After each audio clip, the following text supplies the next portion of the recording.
All right, we are back on the Edgework YouTube channel, Monday through Friday, 10:30 a.m. Back today with So Money Sports and at Rusty_Bill. Russ, So Money. We got a huge game, huge slate of NHL games here tonight, November 10th. So we won't waste any time. We will just get right into the games. I mean, let's start here tonight with the Ottawa Senators, the New Jersey Devils. It's teams that are kind of one team that we had expected to take a little bit of a step forward, not as much as they really have here at this point. The Devils lead the Metro at 10-3. They're currently on a 7-game winning streak. They're sitting at third in the NHL right now. And on the other side of things, the Ottawa Senators are a team that everyone kind of expected would take a step forward based on their moves in the offseason. But it hasn't really panned out so far at this point. I mean, we're looking at a team that's they're 4-8. We're looking at Claude Giroux with his head down, like he's lost Game 7 of the Stanley Cup Finals after losing OT games early in the first couple months of the season here. The Devils' success so far has come from there's young stars stepping up. Jack Hughes looking absolutely incredible, and Mackenzie Blackwood looking like an incredible goaltender. Now, he is going to be out for the next couple of months, but they've been relying on Vanacek, who's sitting at 6-1. Is this Devils' success something that's going to be able to sustain itself over the course of this season there, Russ, or is this something that we might see regress a little bit? Yeah, I've loved this Devils team this year. We've been on them a couple times. We've been on their overs a couple times and pretty much cashed everything. I was just texting with my buddies this morning because I think about 4 or 5 days ago, we grabbed the Devils to win the Eastern Conference at plus 30-1. And just checked this morning and they were blowing up our group chat and it's all the way down to 10-1. And I'm not sure that they will actually win the Eastern Conference. This would be a play that we buy out of at some point or play back at some point in the first or the second round of the playoffs. But yeah, this Devils team, as I said last week, they've just been shot out of a cannon. I think that they'll keep it going tonight. They have a really, really I think it's going to be a decent test, but this Ottawa team can't stop anybody. So the play for me that I'll be looking at here will be the over 6.5. Ottawa's given up 4 more goals in 4 of their last 5 games. The Devils are just number 1 or number 2 in every category, first in goals against, or second in goals for, first in shots on goal. So I think that both teams could easily get to 3 here, and I like the over 6.5, especially if it's at plus money now. But yeah, I think this Devils team's a lot of fun, and this is going to be a great game tonight. So Money, the Devils team there, like it's been a good team. It's a team that's taken a step forward. But as I kind of alluded to, the Sens team sitting at 30th in the NHL right now, and you go out and you acquire Alex DeBrincat and you bring in Claude Giroux, Cam Talbot, you're thinking this team might take a step forward. Sitting at third last in the NHL, is that way behind where you had kind of projected them or seen them going into this season? Is it like, hey, maybe is it a situation where you thought, yeah, it's going to take them a while to get going? Like, what do you make of this Ottawa Senators team throughout the first month and a bit here? So with both of these teams, I wasn't as high on the Senators coming in as a lot of the market was, but I also don't think that they're the third worst team in the league either. I think that even with their losing streak here, what we see with a lot of teams in losing streaks is that there's, for most of the time, unless you're for the Blues, who just look terrible, but you have you have games in there where even though you've lost the game, there's a lot of bad luck involved there.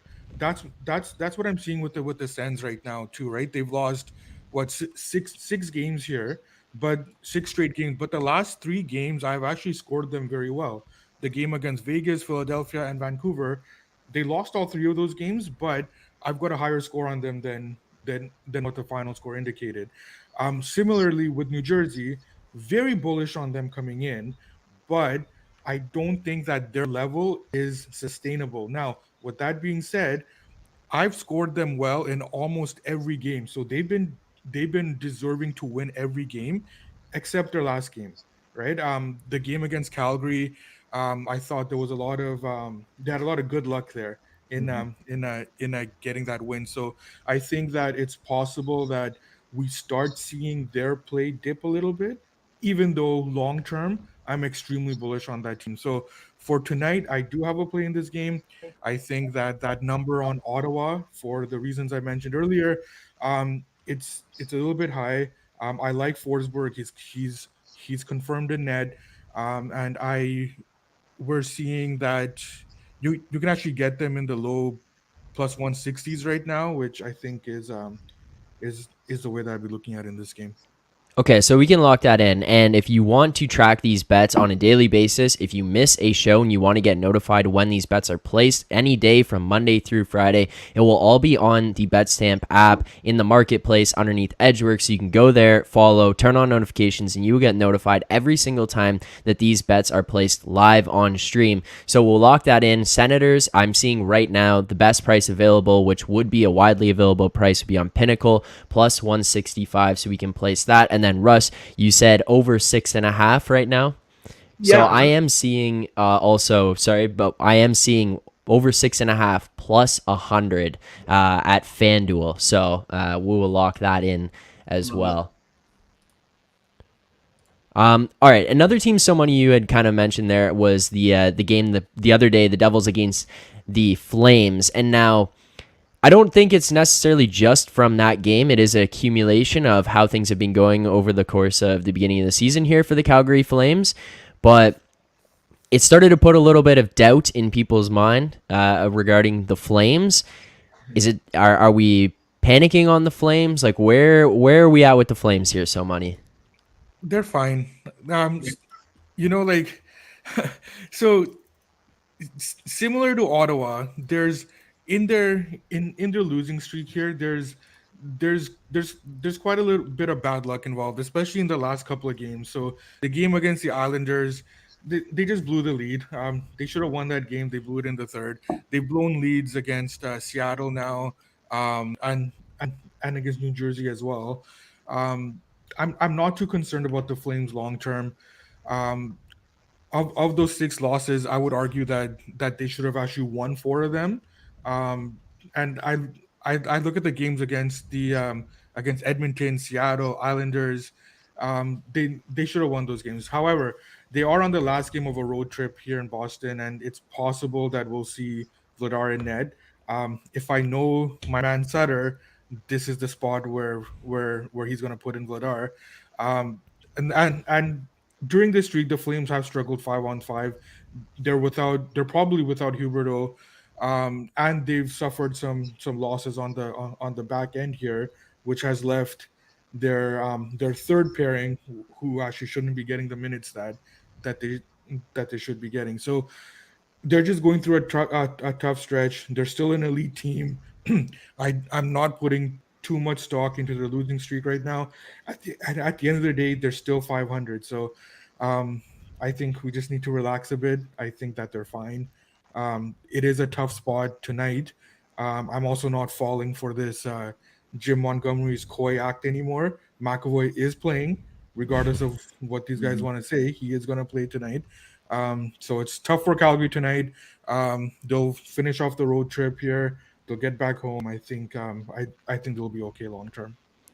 Yeah, Russ, we were talking about a team that's kind of been underperforming a little bit. Now, on the other side of this one in the matchup here against the Flames tonight is a team that maybe is overperforming compared to expectations, at least coming into this season. I don't think anybody necessarily predicted the Bruins to go 11-2 to open the year and start off first place in the NHL. And then even though they went through their own little PR turbulence, they seem to have managed to come through, especially with that group. I mean, regardless of what you think about them or the situation, that group of guys in that locker room clearly has an identity to them and how they conduct themselves, how they play on the ice. So it is good to see them continue on with that. But going up against this Flames team here tonight, we are seeing teams that are kind of on either end of the spectrum, at least in terms of a game of runs at this point. Is this something the Bruins team, especially adding McAvoy back into this lineup, is just going to continue on throughout the season at this pace? Yeah, no, I mean, I don't think they're going to continue at this pace, this strong, but I do think this is one of the best teams in the league so far. You know, everybody was super excited for them to get Marchand and McAvoy back so that they could kind of bet on their futures or start betting on them. Well, they haven't even needed them to win the games that they've played so far. They've just been playing awesome without those guys. Now they've had Marchand back for a few more games. But just look, I won't have a play on this game, but just looking at the numbers, I mean, if we would go back 5 or 6 games to before the Flames losing streak, and you see the Bruins at minus 190, minus 200 against the Flames. I mean, that seems a little bit ridiculous. So I think that there's a little bit of recency bias in this line. If you just look at some of the underlying metrics, these teams are a lot closer than what the line suggests. But like I said, it's tough to go against the Bruins at home here, especially so Money said, you might be getting Vladar in net. But this line seems a little bit egregious for me for the Bruins. And going forward, these are good spots to look to play against the Bruins and to fade this team going forward. If you continue to get plus 170, plus 180, plus 200 on some of the teams on the other side, then there will be a lot of opportunities going forward to fade this team. All right, fair enough. So we will move on from that game if there's no best bets there, but it is another one with an interesting goalie situation going on, and that would be the Oilers, the Hurricanes. As so many alluded to before we started the show, Freddie Anderson, unknown what's going on there. Don't know if they'll play Ranta back-to-back. Haven't seen any announcement yet of confirmed goaltenders, but then the Edmonton Oilers, on the flip side, have had their own interesting goalie situation. They go and they pay Jack Campbell in the summer. And I don't know if you guys saw, it gave me a little bit of a laugh, but there was an article that was written on the NHL Network. I believe it was last week at some point, and it was, is there a way for the Edmonton Oilers to trade Jack Campbell back to the Maple Leafs? So that will tell you all you need to know about the goaltending situation there and how Oilers fans and their fan base is feeling about the Jack Campbell signing. But as far as that team goes, I still am on the same page with them as I have been even the last couple of years. And it's, you've got great players up top, and as soon as it starts getting down to the bottom of the lineups, it just slowly trickles away. One thing that they had the luxury of in the past, even though it hadn't been great consistently, was that you got a guy like Mike Smith who could just all of a sudden get hot. And and Mike Smith, knowing him, no matter how old he was, he could have a run of games where he was incredible. And then it obviously would fall back off again. But when you get that stretch, those guys in front of him who can score lots of goals and just take over games at will, they were able to win games for them. Is this Oilers team, is there something that these guys have to worry about if they can't get any goaltending at all throughout this season? Or are you guys kind of on the page of like, hey, McDavid, Draisaitl, add in Zach Hyman and Warren Fogle into that mix, even Nugent Hopkins, like, are they going to be able to carry this Oilers team? So I don't, sorry, I don't know about how far they'll be able to carry the Oilers team, but one thing I will say, and I know Zach, you'll love to hear this, but I actually like Jack Campbell. Yeah. I think that the way that that I value him, I think that he's serviceable and he's good enough to get the job done when you have when you're playing behind guys like McDavid and Draisaitl. I also like Stuart Skinner as well. I think that at some point, whether it be this year or next year, there's going to be rumblings about should Skinner be getting this job. So I think that the Oilers goaltending is good enough. One thing I do worry about them, especially with the loss of Kane, is what you just alluded to, is that they're very top heavy. And and when you lose a player like Kane, I do worry about their depth as it trickles down the lineup. For tonight, when you're playing a team like Carolina, you need all the depth you can get. So I think that this is a tough spot for Edmonton. As we were talking about earlier, it's a very tricky game. You got one team on a back-to-back. You got another team on a 3-4. So the scheduling situation is a negligible, but there's also the Carolina goaltending situation. So if Kochetkov, if I'm pronouncing his name right, if he is in net, I have no idea how to value the kid. I think that he was just there for like a couple of games last year, so Yeah.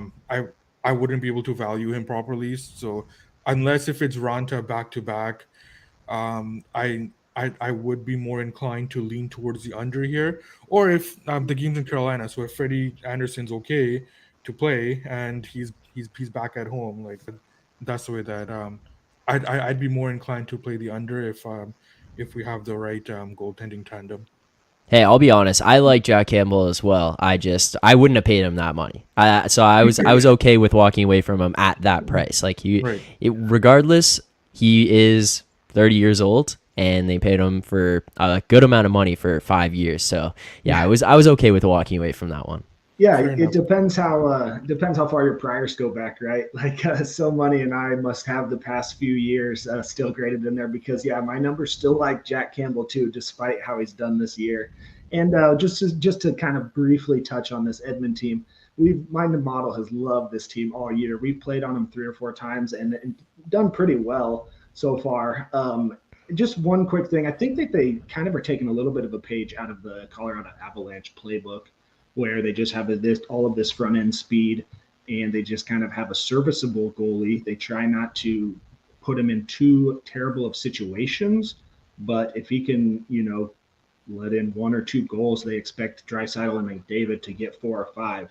So I've loved this team all year and continue to. Like So Money said, this is going to be a really, really tough spot with the scheduling and with the goalie. I think that if we got Ronta in back-to-back goals, I'll go ahead and make a play on the Oilers. But like you said, if we get the PTR kid, I would have no idea how to quantify his stats. And with Anderson, I would have no play as well. All right, let's go on to the next game on the slate here that I was looking at, and it's another game where you could say, hey, maybe Johnny Gaudreau picked the wrong side of these two teams, and that's going to be the Philadelphia Flyers and the Columbus Blue Jackets. Everyone was very surprised when Johnny Gaudreau signed that deal with the Columbus Blue Jackets in the offseason. Obviously, it was more of a personal decision than it was maybe a business decision or a winning decision. But that being said, he can't be overly happy with what's been going on in the ice there. The Columbus Blue Jackets are last in the NHL, sitting at 3-9, and then he's looking across at 2 different teams that he could have been playing on in the New Jersey Devils, who, as we already talked about, are 3rd in the NHL, and his competition here tonight, the Philadelphia Flyers, who might be performing a little bit above expectations so far. I imagine this will come back down but the Flyers sitting at 7-3-2. They are in an early wild card spot. Who knows if that hangs on? Is John Tortorella's been making some interesting decisions, having guys sit out of the lineup? I mean, we saw some quotes from Rasmus Ristolainen where he was confused and angry about being out of the lineup, didn't really know why, but this is what Torts does. He makes decisions. He does what he thinks is going to be the best opportunity for this team to win. I know I imagine both you guys are on the same page in terms of the Flyers are going to come back down from where they're at right now. But So Money, I know you had some early predictions ahead of the year about this Flyers team. So I'm just going to let you take it away about how you feel about this Flyers team's performance through the beginning of the season, and then as they head into this matchup against the Jackets here tonight. So I had going into the season, I had the Flyers finishing as the worst team in the league.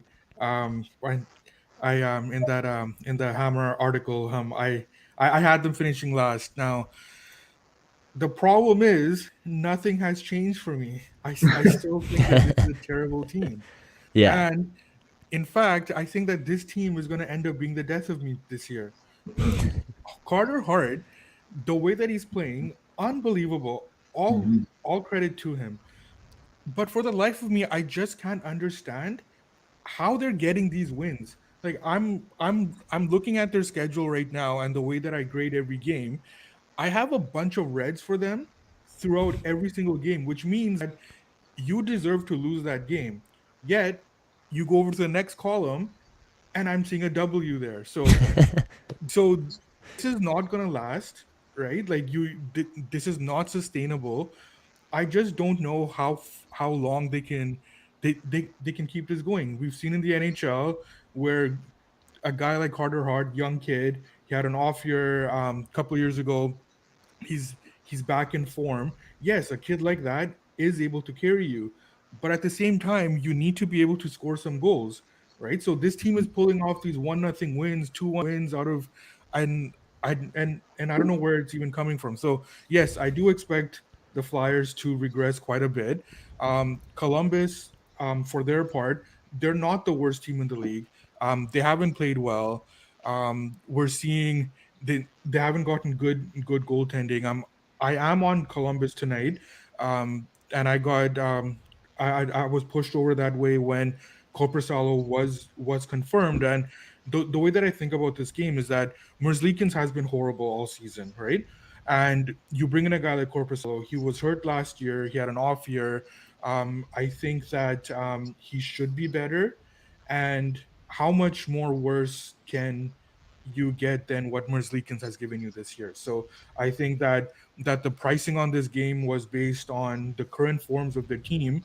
Flyers did take early money, so that did push Columbus down a bit.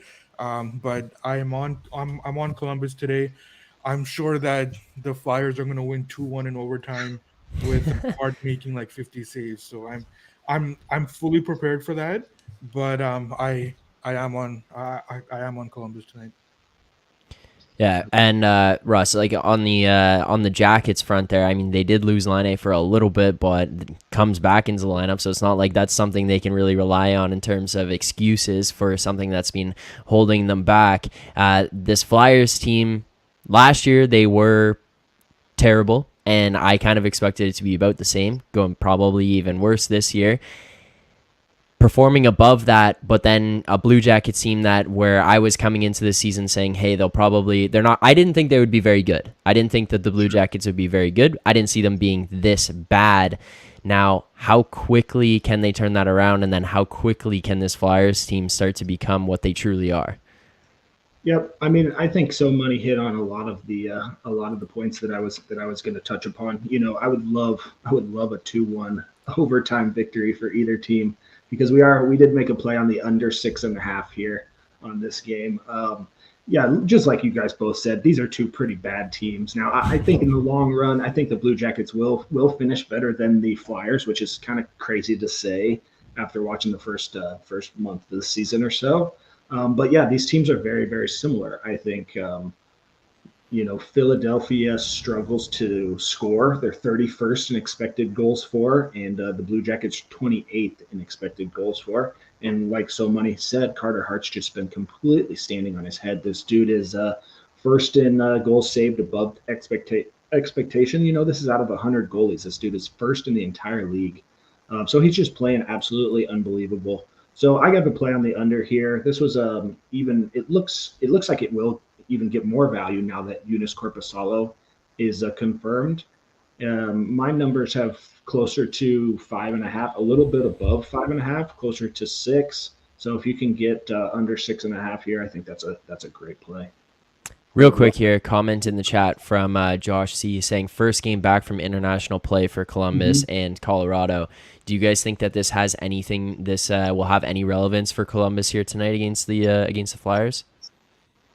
It's tough to say. I think that they have been given enough days off in between the games, so something like that. I think that these days, everybody knows how to optimize travel, and with going to like another continent, I'm sure that they've taken these things into account. So, and I think that some of that was also reflected in the line. Like, I mean, we're looking at the Flyers getting up to minus 115 here on the road for a bit there earlier this morning. So I think that all those kind of things they already get shaped into the line at this point of the day.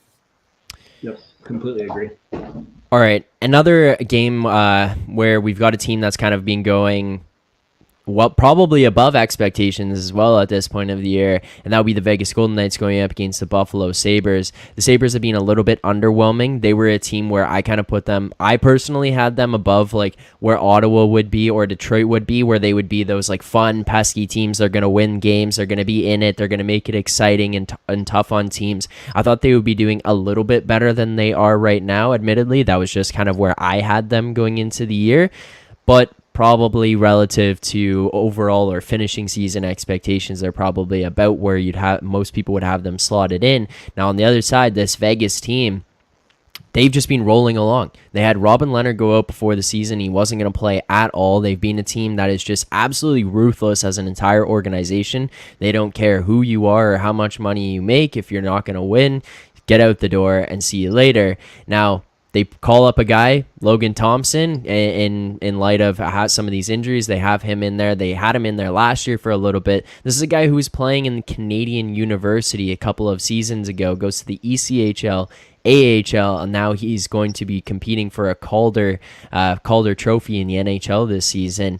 Logan Thompson, the Vegas Golden Knights. I've asked you guys this question a bunch of times, but So Money, we'll start with you. Is this a team that can sustain this success that they're having right now, even on the back of this rookie goaltender? So Vegas is a team that I think that they're right where they should be. I am very, very bullish on this team. And I've mentioned this on the show before. The most important thing for me about Vegas is how quickly they adapted to Bruce Cassidy's style and the way that he wants to play. The way that Vegas played last year, with all the chances that they were given up, that they were giving up, to bring in a new coach who's very defensively oriented, and to just adjust to that so quickly, I think bodes well for them going forward. We've seen and we've seen that play out in the metrics as well. They've limited their chances quite a bit. Very, very defensively responsible team. They have depth in that lineup, and I like Logan Thompson. When Leonard went down, there was thought that, like, is it going to be Thompson? Is it going to be Brossois? So I'm glad Thompson has taken his role. I think that he's a very good goalie. Now, granted, he's still young. He doesn't have experience with this kind of workload, so we do have to temper our expectations a bit on that front. But I do like this Vegas team going forward. It's a tough situation for them tonight, in the Jack Eichel revenge game. Interestingly enough, they had an optional skate yesterday. They actually canceled that. So the conspiracy theorist in me says that they wanted to keep Eichel from the media. So we won't go there, but I think that's probably to do that. I like that. I think this is it could be a little bit tough situation here for Vegas. I believe they're on the last leg of an Eastern trip. Buffalo is a young uppity team that likes to generate chances, especially at home. And we saw a little bit of a dip, even though I was on them against your Leafs. I did see a little bit of a dip in Vegas, on their 5-on-5 play and in their defensive zone coverage. I think that I scored that game as a lucky for me. I think that Toronto probably should have won that game. So I think this could be a little bit of a tricky spot for Vegas. I'll stay away, but long term, I really like this Vegas team. I do view them as a cup contender right now. Yeah, I watched that Leafs team I will say this is something. I watched that Leafs team basically every single game of the season. If they go to 3-on-3 overtime, just chalk it up as a loss. They've been so bad in overtime. I don't even know what's going on there. There's no numbers or anything that can explain it. They just suck when it gets to 3-on-3. It's been tough. It's been tough to watch. But the revenge game, as you mentioned, against Jack Eichel here, Buffalo. I mean, they're a team where I do think they're going to take some steps forward. I think that they have looked pretty good under Don Granato there, and Alex Tuck being into this lineup, Peyton Krebs being in this lineup on a regular basis. So, Money, you kind of warned me about it early in the year when I had placed a bet on Buffalo myself in one of their games, and it was you didn't really trust the goaltending. And I think that might be something we see play out where Buffalo struggles with that as it goes along, because he's not a young guy in Craig Anderson, and then it just hasn't been really proven in net for Buffalo at any point so far. Russ, in this matchup here, do you think this might be a situation where Vegas can just overpower the Sabres? Yeah, I do. I was just waiting for confirmation on the goalies, and it looks like they just confirmed that Eric Comrie will start for the Sabres. And so just looking at my numbers, this will be a pure numbers play for me. I have the Golden Knights as north of -180 favorites. So if I can get around 160, which it looks like BetStamp has right around 160, this will be a pure numbers play for me.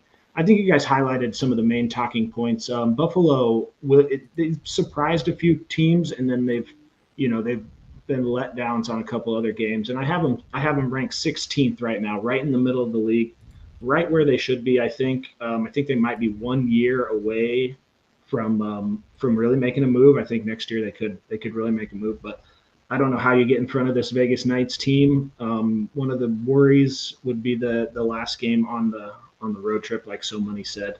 But this is a pure numbers play for me. I just think minus 155, minus 160 is too short for the Knights right now. So I will lock in the Knights at minus 155, 56. All right. We locked that in there on the Edgework bet stamp. I know we are about at the end of the show here, but let's get to one last game. It is a team that I mean, if you go on Twitter and you're just looking for people just tweeting memes about this team, you're gonna find them everywhere, and that would be the St. Louis Blues. Jordan Binnington, his attitude, the way he presents himself on the ice, it's pretty much wearing on everybody at this point. You constantly seeing videos of him running into guys between whistles or at TV timeouts and like pointing at guys on the bench, and he's lost the plot at this point. And you're looking at a team that is 31st in the NHL right now. They're young guys that they've just signed to contracts. Robert Thomas, Jordan Kyrou have been underperforming and probably scaring St. Louis Blues fans a little bit. Now, there is no way, I will say myself, there is no way that this team pulls off the run that they had a few years ago when they went on and won the Stanley Cup. I don't see that happening again, especially not from the same group. But can this team turn it around at all, Russ, or is this just like that's it for them? Like you got to figure some things out with the goalies. Maybe you got to change up some of the lineup here. Tarasenko had wanted out last season. Like, let's refresh, let's figure this out, let's build around the young guys and get them prepared for next year. Yeah, going into the season, I was pretty high on the Blues. I thought that they could surprise some people, and like you said, Bennington is such a polarizing figure. Either you love him or you just completely hate him, and his play is the exact same way. During that run they had a couple years ago, he was just unbelievable, stopping almost everything that came in his path. And I thought that we might see some of that this year with him getting back in the starter's crease without Villahuso, kind of battling him for that spot. But we just have not seen it at all. He's played pretty bad. He's 66th in gold save above expectation. I mean, that's just terrible. And, while the Blues defense is decent, they just can't generate any scoring chances at all. I'm looking at 26th in expected goals for the Blues. I was looking at this game overnight, and I probably should have pulled the trigger on San Jose, but I didn't. And it looks like they've taken quite a bit of money. I'm seeing them all the way down to like minus 135 on the Bet Stamp app. So I probably won't have a play in this game. I think that that line is still a little bit off. I think, the Blues minus 130 or minus 135 is more of a fair market price, but it's just too thin of a value for me to make a play here. But I do lean San Jose. I think the Blues are just struggling, man. So, Money, I'm just curious where you stand on this game here tonight, and if you have any thoughts on the Blues overall throughout the beginning of this season. So, full disclosure, I had the Blues coming out of the East, going into the season. So, I may have been a little bit off on the Blues this year. I am concerned about them. I mentioned this earlier. When you have a team on a losing streak, you kind of want to see if there's any signs of life there. So when I look at my sheets, I want to see some blue, which means you're playing well enough to win during a losing streak. The only game that I have as the Blues as possibly being good enough to win throughout this whole streak was that 7-4 loss against Montreal. Canadian. Wow. Right. So beyond that, they've been this bad, and they've deserved to lose all these games. I am concerned about them going forward. You alluded to Binnington. In a sense, I like his competitiveness. But at the same time, if I'm a teammate and I'm sitting here looking at him, I constantly have to stick up for you because you keep doing stupid shit on the ice, and I keep having to like go in there and clean it up. Now, at some point, he's gonna bump a goaltender who's gonna go back at him, or he's gonna tomahawk him. Yeah, or like maybe he'll like That'd be awesome. we'll find our new Dan Clutri in this league or something, right? Or he's gonna there's gonna be a teammate that's gonna go like a teammate on the other team that's gonna go after him, and then one of your guys has to go to stick up for you. So I think that kind of thing wears on teams. That's not a sign of a good teammate. There's a difference between things happening on the ice where you're sticking up for your team and things happening on the ice where you're causing the problems and you're putting everybody else around you in bad situations. I think that's what he's doing right now, and I'm concerned about them. I think that long term, we're not in the dressing room, so it's tough to make any statements about a culture of a team. But there's it looks tough out there, and I think that um, I believe at this point that I will be wrong in my prediction of the Blues coming out of the West. Well, it's also like you're talking about that with Binnington there. It's like you can kind of get away with some of that, at least within the team, maybe not to the fan bases or to people just watching hockey, but you can get away with some of that to your team if you're going to perform. And a guy I look at is like Brad Marchand. Like that's a guy who just does, to everybody else, it's like, oh, how could you respect that guy?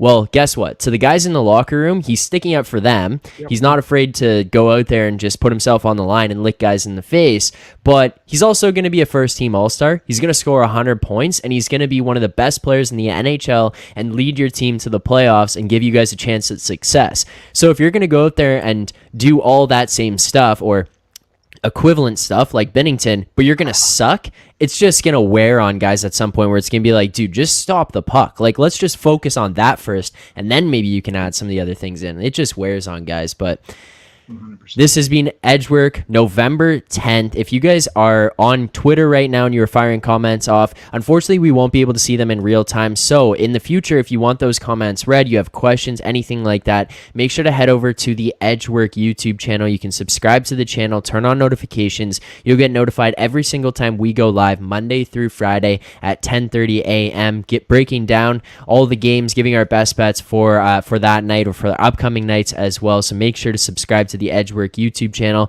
Follow us on Twitter at Edgework Show. And finally, if you want to get notified or track all of our plays, you can go to Edgework in the marketplace on the BetStamp app. So Money, Russ, thank you guys so much for today. Good luck on your bets here tonight. And I will see you guys next Thursday. Sounds good. Cheers, guys. Good luck.